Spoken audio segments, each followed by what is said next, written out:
All right, welcome back to the garage. Man, oh man, have we got a bunch of work to do in here. I'm going to start by crawling around on this rear end a bit more. I want to measure it because I think the Shockwaves that I have are too short. There is the adjustable shock mount. The lower shock mount is adjustable, so I want to play with that a little bit and see if I can make these work. Otherwise, I need to order new ones. As well as I'd like to start playing around with the engine transmission over here. So do this and then do some of that. Let's get to it. All right, I've got this axle set up here as low as I want it to sit. This would be aired out, not moving. Any suspension travel at all is going to get into the fender. I could tuck this tire a bit more if I had different wheels with different back spacing, but I think for now this is going to work out just fine. Let's crawl underneath here. Creep underneath here and start taking some measurements and see what we got. Okay, underneath here, there's the lower shock mount, this guy right here, and the upper shock mount, that guy right there. These Shockwaves are measured from center of mounting hole to center of mounting hole, and what we've got right here is 13 inches, center to center. Now, I can unbolt this and move it up. And I've heard you can even flip this around. So let's play with this a little bit and see what we can find. Okay, so I reconfigured this. I flipped it over. Whenever it's at its lowest setting, it's 13 inches eye to eye. Then the next one up is 12 inches eye to eye. Then 11 and a quarter eye to eye. And then if you flip this bracket upside down, then it's 10 inches here. I'm going to lower this down and put one of those Shockwaves on there, one of the old ones, and see if it's going to work at all or if I've got to order. Let's do that. Okay, yep, I threw one of these Shockwaves on there and moved the suspension up and down, and these things are just going to be too short. I looked on the RideTech website, and the specs for the Shockwave that's supposed to come with this 4-link kit is whenever it's compressed, it's 11.85 inches, extended 16.4 inches, and at 50% ride height, it's 14 inches, whereas these guys, they're just too short. But I'll give RideTech a call and kind of tell them what I'm looking at and see if those are the right ones. They've got quite a few options to choose from there, so I'll let them tell me what's going to work best. I want to drop this down to where it'll be at ride height with the Shockwaves that are supposed to be on it. Let's take a look at that. Okay, here it is at ride height. I moved that lower shock mount up one hole so that the minimum is 12 inches. Those Shockwaves say that they're 11.85 inches whenever they're completely deflated, so I may need to coax another 3/16 to a quarter inch out of that fender lip. Again, I'm going to talk to RideTech and find out exactly what's going to work, but I think this will be fine for ride height. This again is 14 inches. RideTech recommends 14 to 14 and a half for ride height. So I've got it leveled on both sides. I think it looks all right.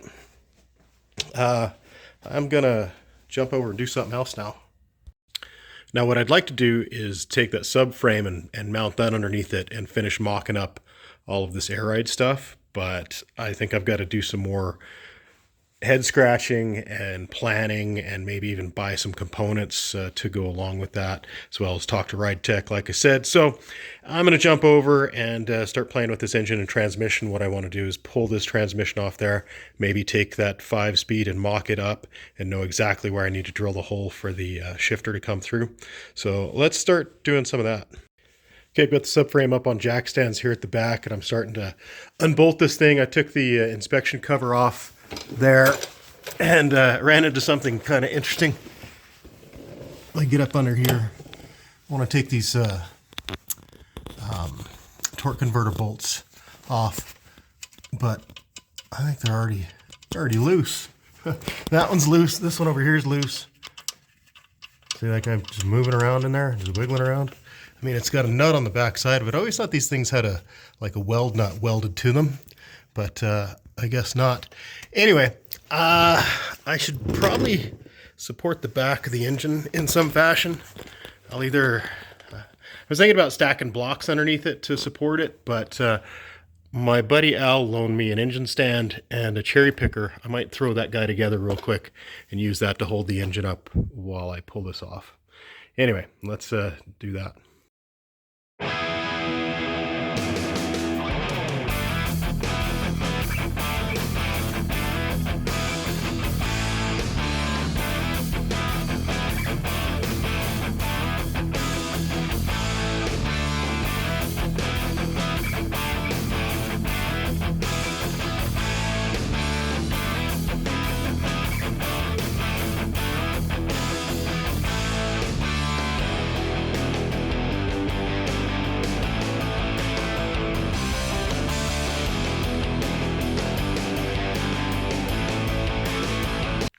Right, I got that cherry picker put together and moved over here and got some chain made up to pick this thing up. Luckily, whoever installed this last time left provisions for pulling the engine out. There's a metal hole there, metal hole there. Hook a chain to, I think I'm going to have to pull the distributor though, if I'm going to use that. So I'll think about it. Okay, well, I'm thinking about how I want to do this. I'll go ahead and drain the transmission fluid out of the transmission. I also want to pull the spark plug so the engine's easier to turn over to help me get the bolts out of the torque converter. And then as well, I want to figure out this cross member here for this Tremec 5-speed. It needs to be bolted together as well, as I'm not sure exactly the orientation of everything on it. So I want to play with that a little bit, and let's get cracking. It didn't take very long to drain out because it's been puking all over the floor for the last 6 or 7 years. I also pulled the cooling lines off of here, and I should also pull the TV cable off of here. It's connected to this lower linkage on the carburetor, just like so, as well as it's clipped into this guy right back here. So pop that out, unscrew that, and get that off there, and keep trucking. Okay, got the spark plugs out, and I almost forgot to unplug the vacuum modulator. Runs up here to the intake. Want to unplug that guy before I try pulling the transmission. Okay, unhooked the vacuum line off of it, pulled the TV cable off, went ahead and unbolted the torque converter. There were 3 of these little bolts on it, and 2 of them were loose. I also went ahead and unbolted the cross member here. I left a couple bolts in it just to keep it in place. Next thing I want to do is take some measurements, and I've got my makeshift tram gauge here. It's basically just 2 squares clamped to a piece of angle iron, and I set the feet right in the middle of this pocket here, and I can take measurements off of this and be able to transfer those over to the body of the car using the center of those mounting holes as reference points. Let me pull out a tape measure and show you what I'm doing. All right, what I can do is I can measure this from the block right up there back to here, and this transmission is 27 3/4 inches long. And then I can measure from the holes here, and it's 4 inches up to my tram gauge from the middle of this hole. That tells me that from the back of the engine to the center of this hole here is going to be 31 3/4 inches. And I can do some math because I have the length of the bell housing, or scatter shield in this case, and from the transmission front to the shifter, bell housing 16.5, the other one 17. And if you do the math on that, the distance from the holes to the shifter should be 8 1/4 inches. I'm not going to trust that measurement just yet. I do still want to try and fit that transmission on here, make sure this bell housing will work with it. This came with a different transmission that I picked up a few years ago. So let's start playing with that. And by that, I mean this Tremec TKX transmission package that I picked up not that long ago. It's got the transmission shifter, the drive shaft, and the cross member here. So I want to get this all bolted up. I've just kind of bolted this up loosely here. Luckily, I can see the dark spots from where they had it set up before. It was in a first gen F body, so hopefully I can go by that and have this just drop into there and have that just drop into there, and should be good to go. These little wing plates here bolt to the sides like so, pointed like that, and then the cross member just bolts on top of it. So let's see what to do next.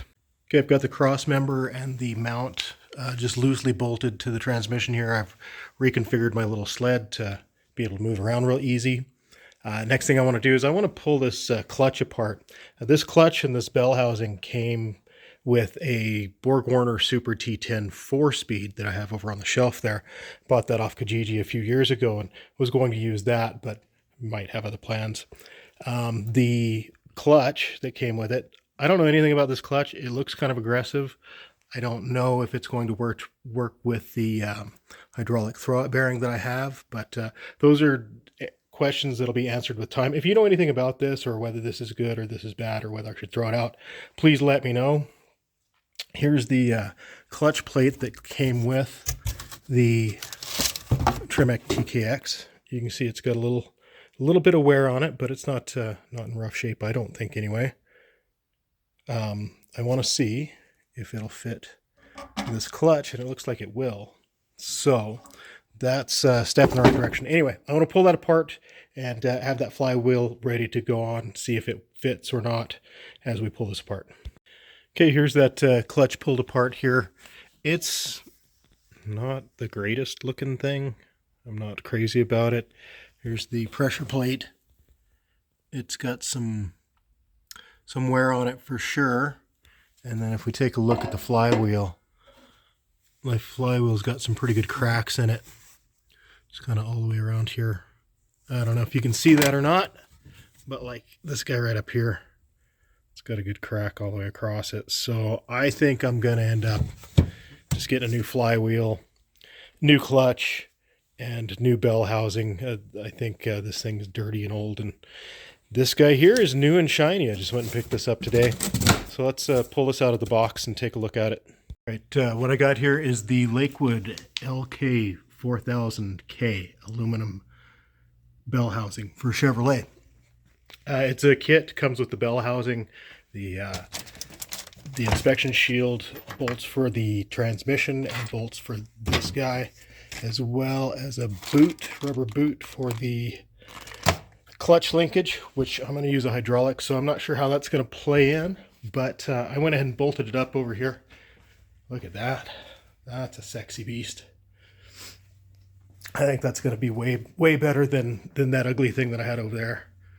And then put a new clutch in there. Might as well. It's pretty much a brand new transmission, so that's good. I got to take some measurements here, see how far this guy sticks out, see how big around that guy is, see how many splines. Take some measurements, and but first we need to pull this guy to find out how big the flywheel is, because that'll determine what size flywheel I need. And I believe that's determined by the starter, because there are two different starters, 153 teeth versus 168 teeth. The 153 will spin the engine faster, but the other one will provide more torque for spinning the engine. So I got to find out what's hiding underneath there, and that'll determine what I get there. So let's pull this guy off and see what we got. All right, just want to show you how I'm pulling this guy. I've got these heavy-duty moving trolleys, and they're pretty awesome. They're great for moving really heavy stuff, but I've got a board strapped to it underneath so that it's catching the transmission there. I use a floor jack with a piece of wood here to jack up the back of the subframe, get the dolly underneath it, and then lower it down onto it. And as you can see, it's ready to roll out of there. Okay, I've got that old transmission pulled off here, and I'm taking the flywheel off. This is the larger 14-inch flywheel, 168 teeth. The starter, you can tell the starter has got staggered bolts. It's got a bolt here, and then the other one is back in there. With the other flywheel, you'll actually have two bolts right here, one here and one over here. Anyway, I'll show you in greater detail sometime later, but 168 tooth, that's what I need to order for our flywheel and clutch assembly. A little pro tip for you. To keep the engine from turning over whenever you're loosening these bolts, I took a random piece of metal with a hole in it, a bend in it, and I bolted it to the block here with some washers to keep it spaced out. And yeah, that flywheel ain't going nowhere. So let's jerk that thing off there and see what's hiding behind it. Okay, I got that flex plate off there. By the way, this piece of metal, this was actually one of the ears that was on the cross member of the subframe that I cut off earlier. Never throw anything away, because you never know what might come in handy. Anyway, pulled the flex plate off. Here's what I mean by that starter. See how that bolt's staggered back there, and this bolt here is right up front. If this were a smaller flywheel or flex plate engine, it would use this bolt hole right here for the starter. So anyway, that's what you got there. I've got this off here. I think this is a good place to end this video, because I've got to do some measurements and some thinking and do some stuff, as well as I've got some parts over here. I picked up a flywheel and a clutch, as well as a pitman arm. Got this stuff here from Mopac in Calgary here. Sad news, they're closing at the end of the month. I'm kind of upset because I just discovered their shop and started buying stuff there. So hopefully they find a new space or something new here around town. Anyway, I'll go through all this stuff in the next video, as well as do some more stuff over here and maybe even some stuff down in here. I've got a lot to figure out back in this area. But anyway, thanks for watching. See you guys next time. Cheers.